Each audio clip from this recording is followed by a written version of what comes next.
નમસ્કાર મિત્રો આજની વિડીયોમાં વાત થશે દેશ અને દુનિયાના સુપરફાસ્ટ સમાચારની। સૌપ્રથમ વાત કરીએ તો ગુજરાતના માથે વાવાઝોડાની અસર, એક સાથે બે સિસ્ટમ સક્રિય, વાવાઝોડાની આગાહી કરવામાં આવી છે। અરબી સમુદ્રમાં સક્રિય સિસ્ટમના કારણે ગુજરાતમાં પ્રી મોન્સૂન એક્ટિવિટીની શરૂઆત થઈ જવા પામી છે। હવામાન નિષ્ણાતો અને અંબાલાલ પટેલના જણાવ્યા અનુસાર ચક્રવાત સર્જાઈ શકે છે। 23 થી 31 મે દરમિયાન રાજ્યભરમાં મધ્યમથી લઈને અતિભારે વરસાદની શક્યતા છે। દરિયાકાંઠે પવન 100 કિલોમીટર પ્રતિ કલાકની ઝડપે ફૂંકાઈ શકે છે।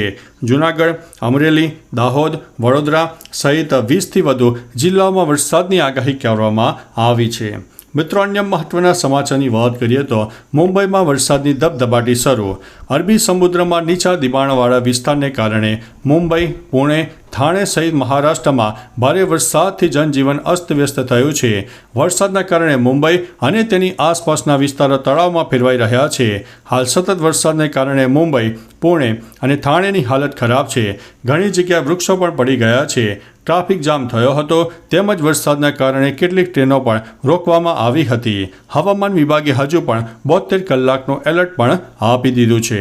મિત્રો, અન્ય મહત્વના સમાચારની વાત કરીએ તો વરસાદ આવી ગયો। હવામાન વિભાગની આગાહી અને વાવાઝોડાની અસરના પગલે અમરેલી જિલ્લામાં વાતાવરણમાં અચાનક પલટો આવ્યો। સવારથી જ કડાકા ભડાકા સાથે વરસાદ શરૂ થયો। રાજુલાના વાવેરા, દીપડિયા, ધારેશ્વર, બરફટાણા, નાની ખેરાડી, મોટી ખેરાડી ગામે ધોધમાર વરસાદ વરસ્યો। ઉકળાટભર્યા વાતાવરણમાં અચાનક ઠંડક પ્રસરી। સુરતમાં પણ વરસાદી માહોલ જોવા મળ્યો। ખેડૂતોના ડાંગરના પાકને પણ ભારે નુકસાન પહોંચ્યું છે। મિત્રો, અન્ય મહત્વના સમાચારની વાત કરીએ તો ચંડોળામાં બીજા દિવસે મસ્જિદો તોડવાનું કામ શરૂ। અમદાવાદના ચંડોળા તળાવ વિસ્તારમાં ડિમોલેશન ફેઝ 2ના બીજા દિવસે વહેલી સવારથી ડિમોલેશનની કાર્યવાહી શરૂ કરવામાં આવી। સિરાજ મસ્જિદ સહિત 9 મસ્જિદો અને અન્ય ધાર્મિક સ્થાનોને પણ તોડી પાડવામાં આવી રહ્યા છે। ગેરકાયદેસર બાંધકામો દૂર કરવાની કાર્યવાહી હાથ ધરાઈ છે। કોઈ અનિચ્છનીય ઘટના ન બને તે માટે ક્રાઇમ બ્રાન્ચ અને અન્ય પોલીસ દળોનું કડક બંદોબસ્ત પણ ગોઠવવામાં આવ્યું હતું। મિત્રો, અન્ય મહત્વના સમાચારની વાત કરીએ તો રાજ્યમાં 24 કલાકમાં 31 જગ્યાએ વરસાદ ખાબકી ગયો। વરસાદની બે સિસ્ટમ સક્રિય થઈ હોવાથી હવે ચોમાસા પહેલાં જ ગુજરાતમાં વરસાદી માહોલ જોવા મળ્યો, જેમાં રાજ્યમાં 24 કલાકમાં 31 જગ્યાએ વરસાદ પડ્યો। સૌથી વધુ વિસાવદરમાં 2.44 ઇંચ, કોટડા સંઘાણીમાં 1.85 ઇંચ, અમરેલીના કુકાવાવમાં 1.61 ઇંચ, ગોંડલમાં 1.27 ઇંચ અને કુલ સ્થળોએ 1 ઇંચથી વધુ વરસાદ નોંધાયો હતો, જેમાં 9 સ્થળોનો સમાવેશ થાય છે। મિત્રો, અન્ય મહત્વના સમાચારની વાત કરીએ તો સુરતમાં પણ ધોધમાર વરસાદ, અનેક જગ્યાએ ભરાયા પાણી। સુરત શહેરમાં વહેલી સવારથી ધોધમાર વરસાદ થયો, જેના કારણે અનેક વિસ્તારમાં પાણી થઈ ગયું। પાણીમાં વાહનો અટવાઈ ગયા, અનેક લોકો મુશ્કેલીમાં મુકાયા। નીચાણવાળા વિસ્તારોમાં હાલાકી વધતા મહાનગરપાલિકાની પ્રી મોન્સૂન તૈયારીઓની પણ પોલ ખુલી ગઈ હતી। ચોમાસું બોસે એ પહેલાં જ પાણી ભરાતા અનેક સવાલો ઊભા થયા। આગામી 3 થી 4 દિવસ હજુ પણ ભારે વરસાદની આગાહી આપવામાં આવી છે। મિત્રો, અન્ય મહત્વના સમાચારની વાત કરીએ તો ખડગે ઓપરેશન સિંદૂરને નાનું યુદ્ધ ગણાવ્યું છે। મલ્લિકાર્જુન ખડગે ઓપરેશન સિંદૂરને નાનું યુદ્ધ ગણાવ્યું છે। તેમણે કહ્યું છે કે પીએમ મોદી કાશ્મીર નહોતા ગયા કારણ કે ગુપ્તચર એજન્સીઓએ તેમને ત્યાં જવાની મનાઈ ફરમાવી હતી। જો તેઓએ પ્રવાસીઓને ત્યાં જતા અટકાવ્યા હોત તો 26 લોકોના જીવ બચાવી શક્યા હોત અને આ નાનું યુદ્ધ ન થયું હોત। મિત્રો, અન્ય મહત્વના સમાચારની વાત કરીએ તો સેનાનું મોટું એન્કાઉન્ટર સામે આવ્યું છે। છત્તીસગઢના બીજાપુરમાં એક મોટું એન્કાઉન્ટર ચાલી રહ્યું છે। અબુજમાળમાં થયેલા એન્કાઉન્ટરમાં અત્યાર સુધીમાં 20 નક્સલીઓને ઠાર કર્યા હોવાના અહેવાલ છે। માર્યા ગયા નક્સલીઓની સંખ્યા વધી શકે છે। નારાયણપુર, બીજાપુર અને દાંતેવાડાના નક્સલીઓ અને ડીઆરજી જવાનો વચ્ચે અથડામણ ચાલુ હતી। સવારથી જ માળ વિસ્તારમાં ગોળીબાર ચાલુ હતો। એવું કહેવામાં આવી રહ્યું છે કે ડીઆરજી સૈનિકોએ મોટા નક્સલવાદી નેતાઓને ઘેરી લીધા હતા। મિત્રો, અન્ય મહત્વના સમાચારની વાત કરીએ તો ગુજરાત માટે ગૌરવ લેવા જેવી બાબત। તાજેતરમાં ગુજરાતના ગૌરવ સમાજ સાવજોની વસ્તી ગણતરી કરવામાં આવી હતી, જેનો આંકડો સીએમ ભૂપેન્દ્રભાઈ પટેલે સત્તાવાર જાહેર કર્યો છે। ગુજરાતમાં હાલ 891 સાવજ છે। વર્ષ 2020માં ગુજરાતમાં અંદાજિત 674 સિંહ હતા। વર્ષ 2025માં સાવજોની સંખ્યાનો આંક 891ને આંબી ગયો છે। 5 વર્ષમાં સિંહોની વસ્તીમાં 217નો વધારો થયો છે।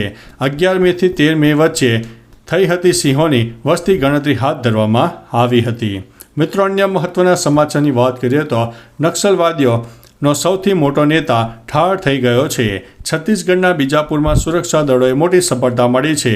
સુરક્ષા દળોએ નક્સલી સુપ્રીમ કમાન્ડર બસવરાજને ઠાર માર્યો છે.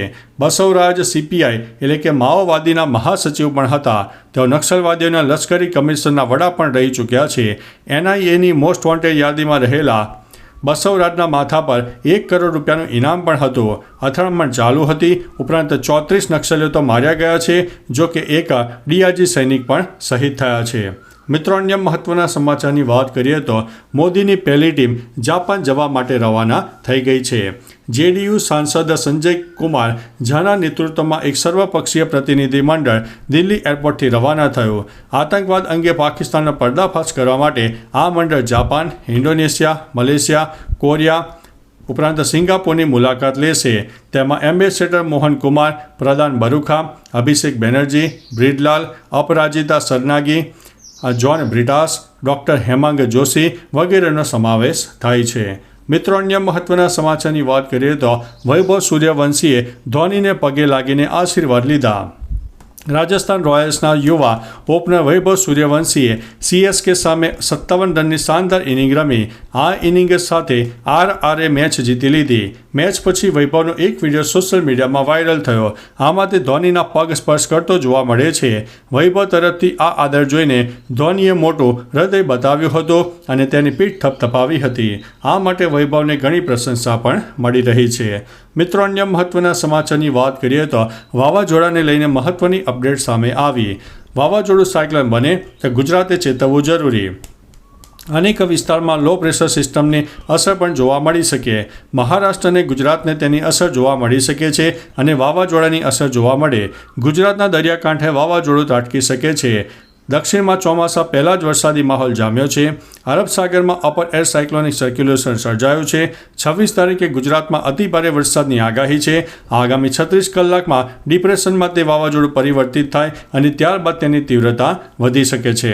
મિત્રો, અન્ય મહત્વના સમાચારની વાત કરીએ તો આગામી 3 કલાક હજુ પણ ભારે માનવામાં આવતા હતા. હવામાન વિભાગે ગુજરાતના અનેક જિલ્લામાં ધોધમાર વરસાદની આગાહી કરી હતી.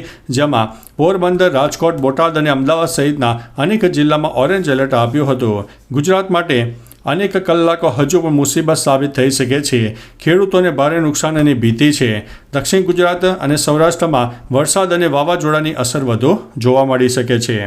મિત્રો, અન્ય મહત્વના સમાચારની વાત કરીએ તો ગઈકાલે તારીખ 21 મેના રોજ દેશ અને દુનિયામાં અનેક જગ્યાએ ભૂકંપના આંચકા નોંધાયા હતા. મહત્વનું છે કે ગઈકાલે 21 મેના રોજ તાજિકિસ્તાનમાં 4.4, મધ્યપ્રદેશમાં 2.8, મહત્વનું છે કે 20 મીના રોજ પર તાજિકિસ્તાનમાં 3.9 અને બંગાળની ખાડીમાં 4.4ની તીવ્રતાના આંચકા નોંધાઈ ગયા છે. તો ચાલો મિત્રો, ફરીથી દેશ અને દુનિયાના સુપરફાસ્ટ સમાચાર લઈને મળતા રહીશું. ત્યાં સુધી અમને રજા આપશો. નમસ્તે.